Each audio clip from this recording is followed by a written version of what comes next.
Hi, guys. Now, I'm going to do a bit of an introduction. If anyone has been curious at all about becoming a digital nomad, if renting out your property with no fixed address, finding and exploring new places sounds really exciting to you, then this podcast and video is going to be one to listen into.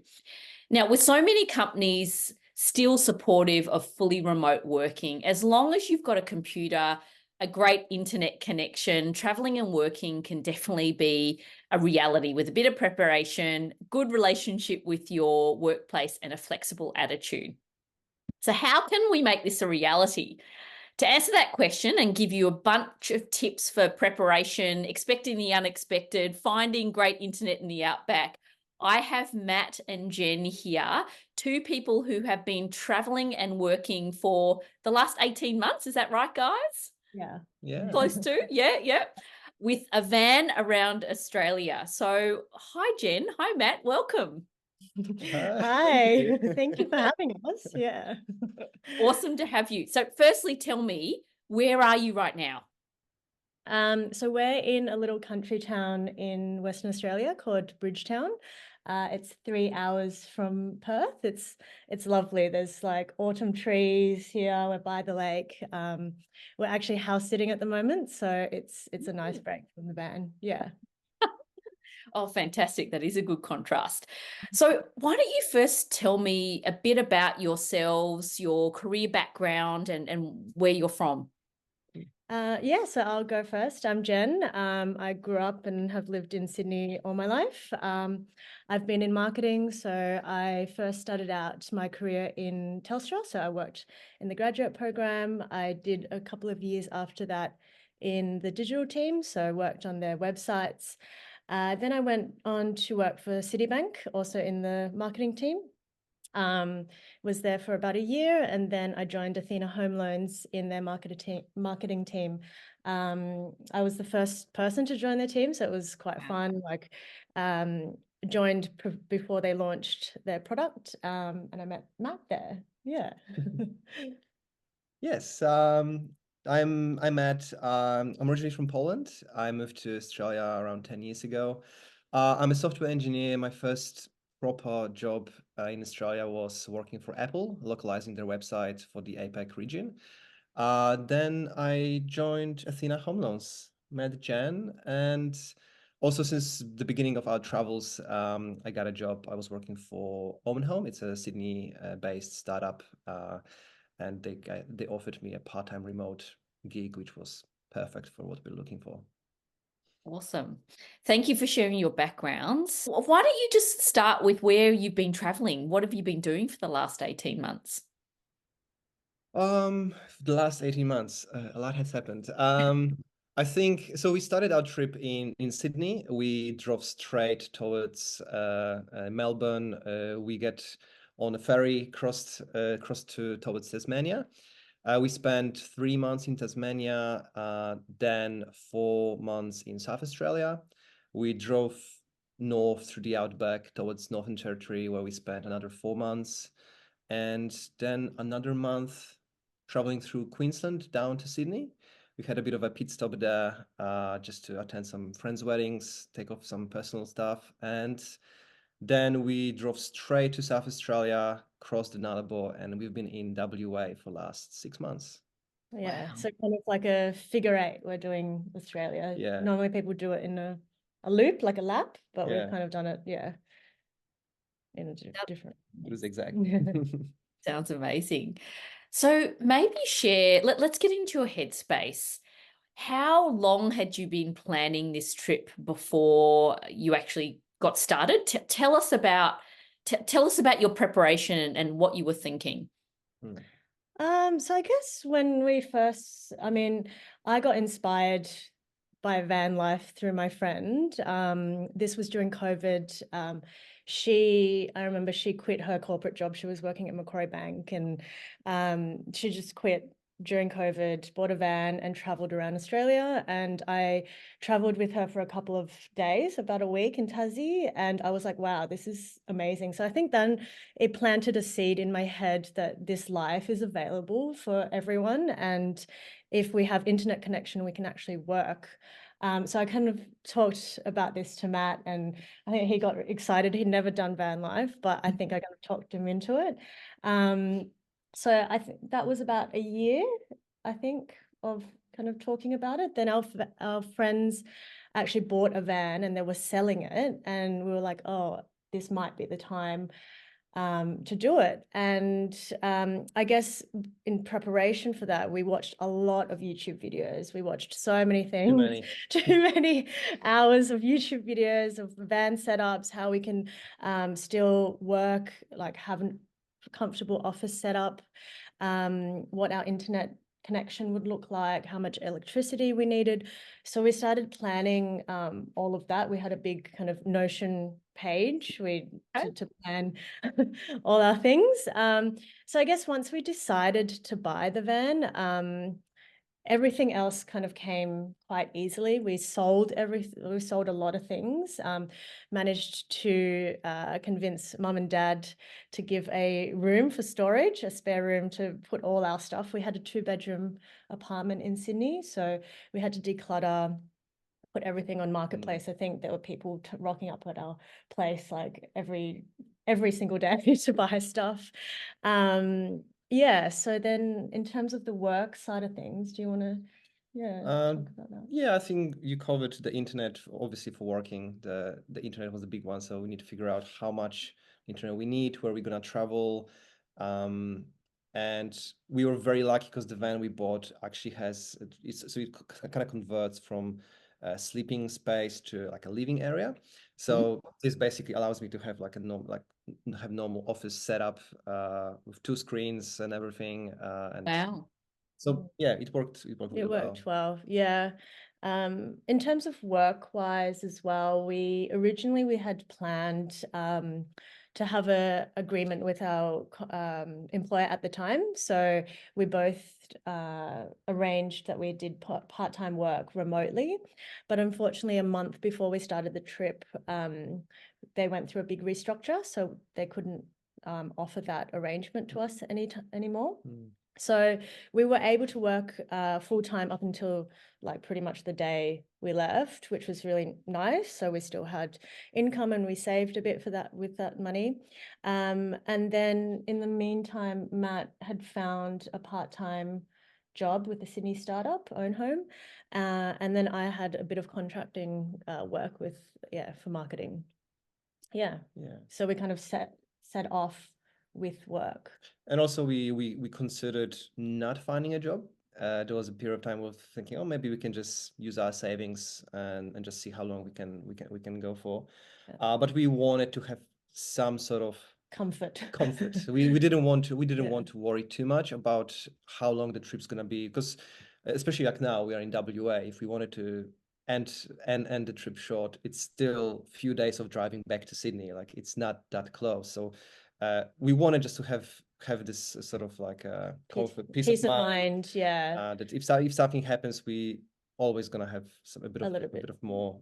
And we like to like eat out sometimes and buy coffees. So we wanted to be like comfortable. Yeah, awesome. Well, since you've touched on eating out and buying coffees, maybe let's touch on the finances. So before you went on the trip, how much did you think you had to save? What's the preparation on the finance side? We didn't really save specifically for the trip. We just we had did a budget. We had some savings, we had some investments, but the plan kind of was, as we started selling our possessions, belongings, we sold one of our cars, then the second car. We realized we actually have much more savings now because we got rid of so many things. So we had a bit of a cash savings, and we just tried to sort of estimate how much we would be spending. It's a bit tricky because big part of our spendings now is fuel, but then there are some times when we actually don't really drive that much because we just stay in one area and just chill for a bit. But then we had 1 week, I think, in Northern Territory where we had to fill full tank like 3 or 4 times in a week because we were just driving non-stop through the outback. So Yeah, we just tried to estimate how much we would need. Like we said, we already sold a lot of items, and yeah, I guess our new works, like the contracting Jen was doing, and my new part-time gig was sort of more than enough Yeah. to sustain lifestyle. Yeah. I mean, yeah, currently we're trying to aim for $3,500 a month Yeah. for two of us.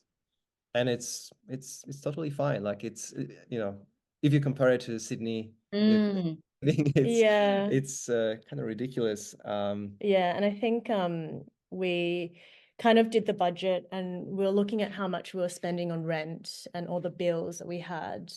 And then we were looking at the van life, and actually there's no bills apart from Starlink, which is the internet that we pay for. Sometimes we stayed at caravan parks because we just wanted to be a bit more comfortable, like not worrying about water and toilets and electricity. Yeah, so we kind of figured out that would actually save a bit more. I mean, we haven't probably saving much, but we would be living a comfortable lifestyle with a lot less, and we'd like be able to explore a lot more and travel. Yeah. Wow. So can you let's practically break that down then. So if you're talking about your Sydney expenses versus your on the road expenses, and presumably you're also getting out and about, you know, seeing attractions and things like that as well. Can you compare the two like for like? I mean, in Sydney, I would say we were spending a lot more because we had like pretty comfortable incomes. So we would dine out a lot more. We would go to, you know, drink coffee every day. Coffee every day. You would buy things that you probably don't need. So I think now spending is a lot more conscious. So it would be a fraction of what we used to spend. Yeah. And part of it comes from we don't want to spend more money because we want to sort of funnel that money towards our trips to make sure we can travel for longer. But then some of it sort of just comes naturally, because if you're in a rural town, you probably be better off making your own coffee than going out for a coffee, or there's not many places you can go out for dinner. So yeah, it's not as much of being super frugal. It just kind of comes naturally. Yeah, but we're definitely spending a lot less. But yeah, I think like in Sydney, we're spending what's our budget now for two of us? I think that's what we're spending just for the rent and electricity. That's probably I mean 3,500 for both of us for the whole month. That's including like all our groceries, fuel, insurance. Whereas Sydney, I think we were paying like 600 to 700 just for rent a week. Wow, so it's a compelling comparison, right? I mean, like we've explored so much, and we've had so many experiences that it's pretty amazing. So maybe talk practically about how you've had your experiences as well as the working side of things. Maybe start with how you've set up your working arrangement, and give us an idea around the space that you're working in. So the living area in the van is maybe 2 by 4. Woo! That's the entire kind of van. But just the space where we can sort of cozy. It's probably like 2 by 2. So our bedroom, bathroom, kitchen, living room is like all in one space. Office. So yeah, we like I said earlier, we were quite fortunate that the van we bought transforms into like a living area, which is extremely handy. So at the beginning, we were both working. We would sort of set up on the other ends of the table. It's like a nice swivel table, so it's quite comfortable, and we would just sit sort of next to each other. On that tiny 2 by 2 area. So we made it work. Matt was working set days in the week, so it was Monday to Wednesday. So you were like a permanent part-time employee. So Monday to Wednesday, we would normally stay in one spot. We would sometimes stay in caravan parks, so then we could have the connection and the power, and then we didn't have to, you know, like pack up everything, and every time we moved we would have to pack up everything, so we just kind of like Set up a camp. set up camp. We had an outdoor space. We ended up buying an outdoor table that could work as a standing desk, so Matt would be working outside as a standing desk, and he would have this amazing view of the ocean. And yeah, we were like, how can you do any work? It's just like the view's so nice. So yeah, I had to stop sending pictures, because I would send on Slack, I would send a picture, this is my office today, and I realized after a few times I had to stop because people were getting a bit edgy. yeah. So yeah, that was our setup. We had 3 days of like the work days and then 4 days of weekends, basically. So we kind of flipped our week. Yeah. Yeah. So we had 4 days to kind of explore the area, and then we'd move on to the next kind of town or area. Yeah. Yeah. Do you think someone could do that full time? I think you can. You just have to look at it differently. You'd have to stay in one area. It is for van life. You would have to just stay in one area for a bit longer. I think maybe like 2 weeks or 3 weeks, something like that. And I Yeah. think it requires a bit of a mindset change as well, because like you said, we've been on the road for 18 months. There are times we're getting a bit tired of the constant traveling.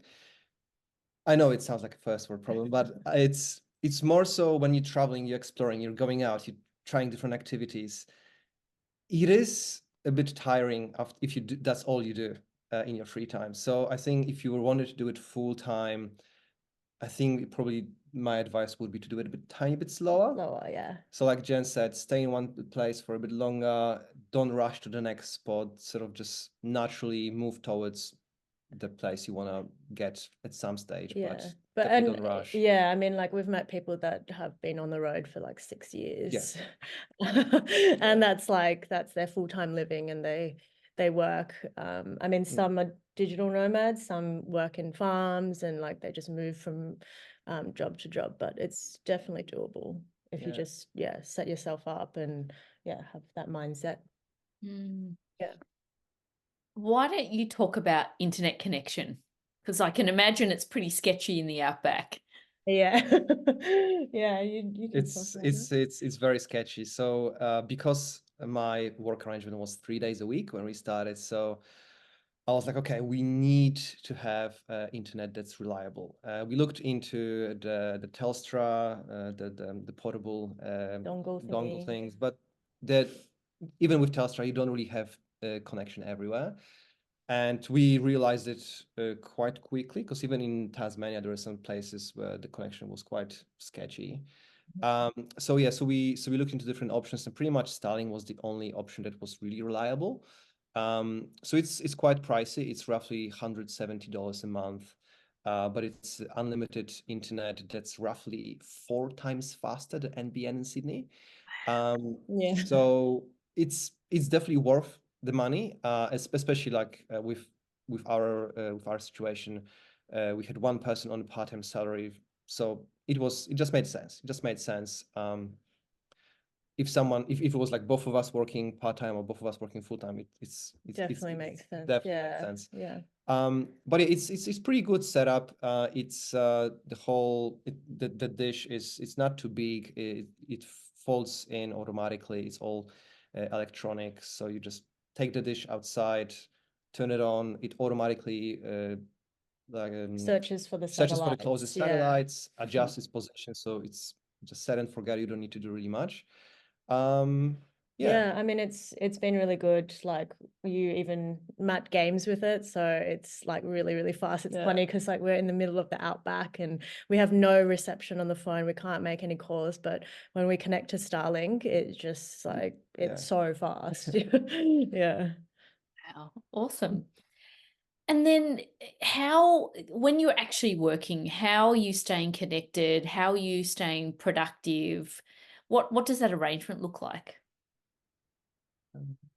You wanna go? I mean, productivity, I guess, for me has changed in the lens of it's not I don't look at productivity when we're traveling more, it's less conventional, as in like I'm achieving this goals for my career, but I think productivity for us in terms of the life that we're living is much more, because we have such a small space. We've managed to come up with very efficient ways to do things.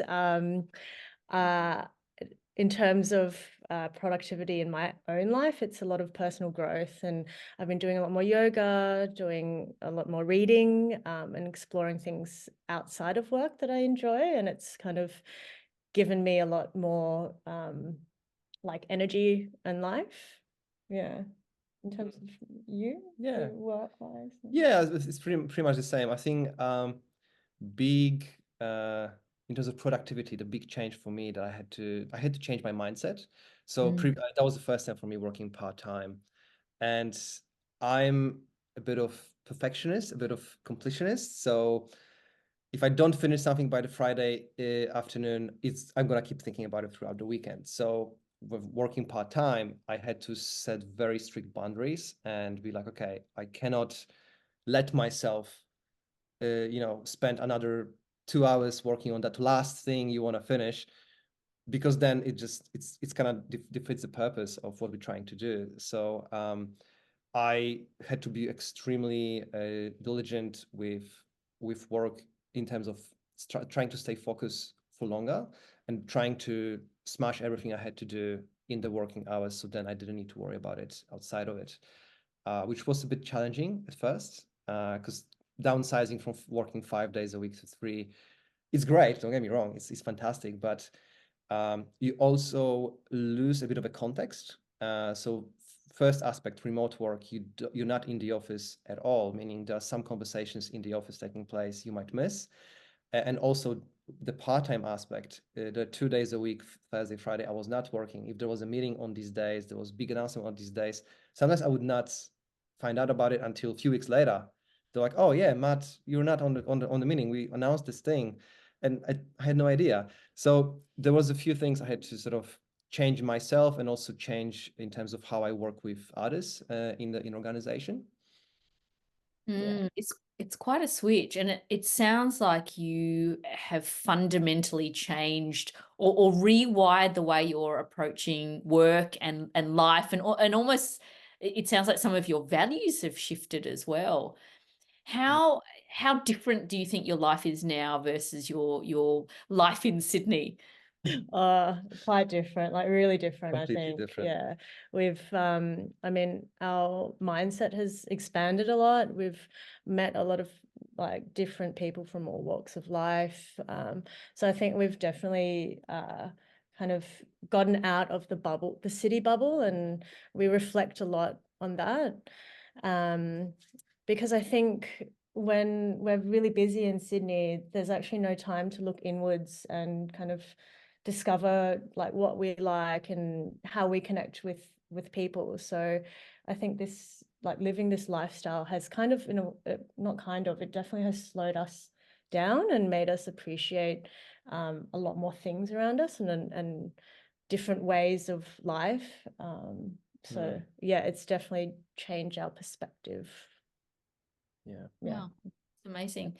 And how have you stayed connected with friends and family? Yeah, so we have a social media account for the van. So I mean, when we first started the trip, we posted a lot. Now it's kind of like, our van life is a normal life, so we don't post as much, but we still do, and our friends and family kind of follow along our journey and see what we're up to. And then yeah, it's nice because they like message us and like through the things that we post. So that's been nice. We do video calls with family and friends. And I found that, like my calls now with my friends are a lot more, they're deeper and they're more meaningful, because I get to share my like stories of where we've been and the things that we've experienced. So I think that's been really nice. I mean, you catch up with your mum quite a lot through video calls. Yeah. And I think the word, I guess the word connection as well, like staying connected, we look at it at a different lens because we feel much more connected to ourselves and to each other and the places that we go to and the people that we meet.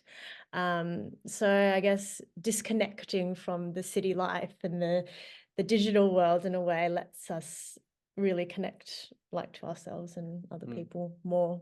Yeah. That's a great perspective.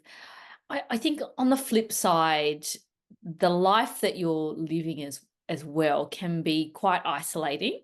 And you've got just the two of you in this tiny space. I'm really curious how you're managing through all of that. What are the give us the dirty bits. What are the trials and tribulations? Interestingly, I think we've never really felt isolated on the road. Even when there was this one time I remember very vividly, we just crossed the Northern Territory border. We were in the bush camping in the middle of nowhere. There was dingo running came around. up into our van, yeah. And I don't know. I never really felt like isolated. And I think we kind of getting used to being around fewer people, and we almost prefer it. I don't want it to come as like antisocial, but just I think being in an environment when there's not as many people allows us to sort of just quiet, like be more calm. Be more calm, and just look inwards, sort of to point what Jen mentioned earlier, and just stay connected, stay present. Yeah. Yeah, I think it's a big learning for us, but I think it's made us kind of be much more clear on the things that we like and don't like. So yeah, I don't think we were ever felt that isolated. But yeah, I mean, living in a small space, it has been challenging. Like but it's actually also really fun. So it's kind of like a magnifying glass on your relationship, and because if we have fights, we have to resolve them very quickly. There's no other room to go to be mad at each other. There's nowhere to hide because like I need to get to the kitchen to like get to the drawer and he's just sitting there. So we need to we need to talk. So I think it actually has allowed us to expedite communication and how we feel, and then kind of dissolve like whatever complications or issues that arise like much more quickly. We have to get on top of any kind of arguments straight away. Otherwise, there's no alternative. Yeah, there's no way out. Like you have to just deal with it. You have to like face it. Yeah. I think like we've also been equally surprised and impressed with each other. Like we're learning things about the van on the road traveling, and like hidden skills. Like, one day Matt was like, oh, I'm going to build like a hat rack in the front of a cabin, and he just watched this YouTube video and he used like old elastic, and he just like in an hour we had this new hat. I was like, wow, that's really impressive. So I think like things like that, we just have a big laugh at it, and yeah, we've actually had a lot of fun. Yeah. That's great to hear. So it sounds like you've learned, quite a bit more in terms of resourcefulness and managing emotions. And look, a lot of couples don't handle it very well, but you guys clearly have in a small space, and interesting challenges to go through, but clearly you've managed it. I think a lot of people, when we say, when we tell people about our life now, that we spend 24 hours a day together pretty much every day, people are like, oh, you must be so sick of each other. No, not at all. Yeah.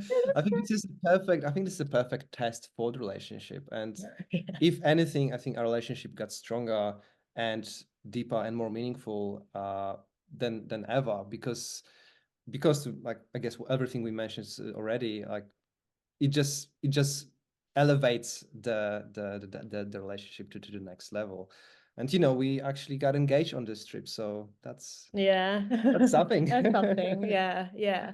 I think we realized we make a really good team. I mean, doing stuff around the van, we know what exactly needs to be done. So it's kind of like you're doing, you're emptying, I don't know, for example, the toilet, I'm doing the filling up the water tanks. So it's like it's a team like situation. So it's really nice to kind of be on the same team and really enjoy it. Yeah. It sounds like you're still enjoying yourself. So I'm curious, what are your plans next? Yeah, so we're going to continue with van life. We're in Western Australia at the moment, so we want to finish like the north part of Western Australia. So we'll travel up there and then through to probably Darwin and then far north Queensland. And we're constantly kind of talking about what we want to do after that. We're thinking we might do a trip to Southeast Asia and probably Hong Kong to visit my grandma. And like, I mean, for work-wise, Matt's doing a bit of freelancing now, so we're open to freelance work. And we're also kind of open to anything that's completely different. If the opportunity arises. So like, I don't know, if we end up in the Daintree and there's something there to do, like work, that's completely different, we're open to doing that. It's pretty fluid. So yeah, it's kind of like where the trip takes us. Yeah, I mean, great to hear you're so open to the opportunities that might come along, and maybe had you been in Sydney, it might not have been the same perspective, right? Yeah. If you were to give people advice around doing what you're doing, preparing to be a digital nomad, or even thinking about actually just taking the plunge, what advice would you offer? Just do it. I think we spend way too much time figuring out, oh, do we want to really do it? What does it take? How do we do it? What ifs? As soon as we committed to buying the van, everything else just followed so naturally, so easily. The most thing was actually committing to buying the van. Once we had the van, everything was everything was like just followed naturally.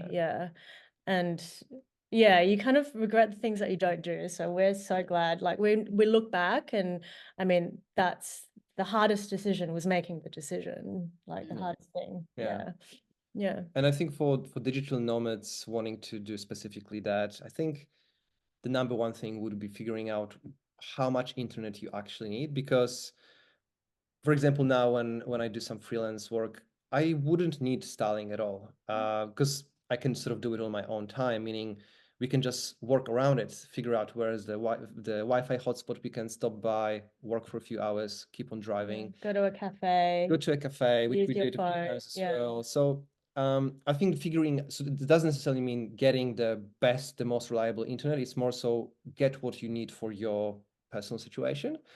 And I think the second advice would be just make sure the work and travel are separate. So spend some time upfront planning, trying to visualize what do you want your life to be as a digital nomad. Do you want to work in different scenery? Do you want to just, I don't know, work from a van, work from Bali, work from anywhere you want to? Or is it more so about the traveling aspect of it? So do you want to travel and the work is just sort of a fuel to allow you to do it at the same time? And yeah, just make sure you keep travel and work separate in that case, because yeah, like I said earlier, it's very easy to, especially in a small, tiny area that is your living room, bedroom, kitchen. You very often, I would think of Wednesday, which is my last working day of the week, I would think, oh, I'm just going to spend 5 more minutes trying to fix that one thing. 3 hours later, I'm like, oh no, what have I done? So you need to just adjust your mindset and be very, very vigilant. Yeah. Great tips. Thank you for sharing. My last question for you is, what do you think thriving in work life means to you both? I mean, thriving in a sense, like at the moment, for us is meeting people, like that gives us energy, meeting a lot of people from all walks of life. And it's inspirational, and because you can see how other people live in all different spaces, because you know, we were just in Sydney and it was a bit of a bubble. A lot of people are doing the same thing. So yeah, I think that like makes us kind of look at how to live a less conventional like life path, but still do the work that we enjoy.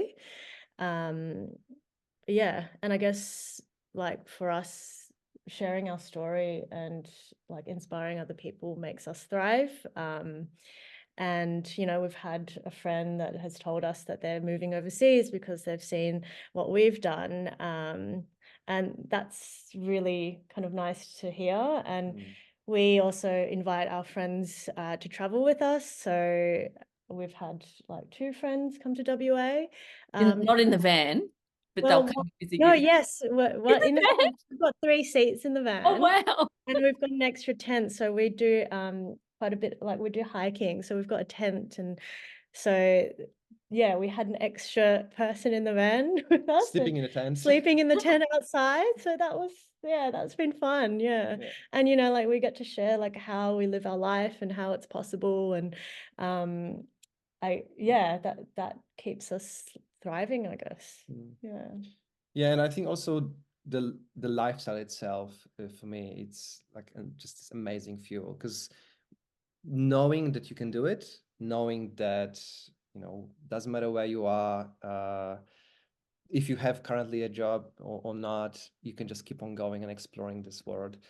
It's just like I keep motivating myself by living this kind of life. Yeah. It's very freeing and liberating to be able to do it. Yeah. Yeah. Yeah. Amazing. Thank you for sharing your perspective. And I love the thought of just not overthinking it. Just give it a go, right? Just do it. Let's just Amazing. do it.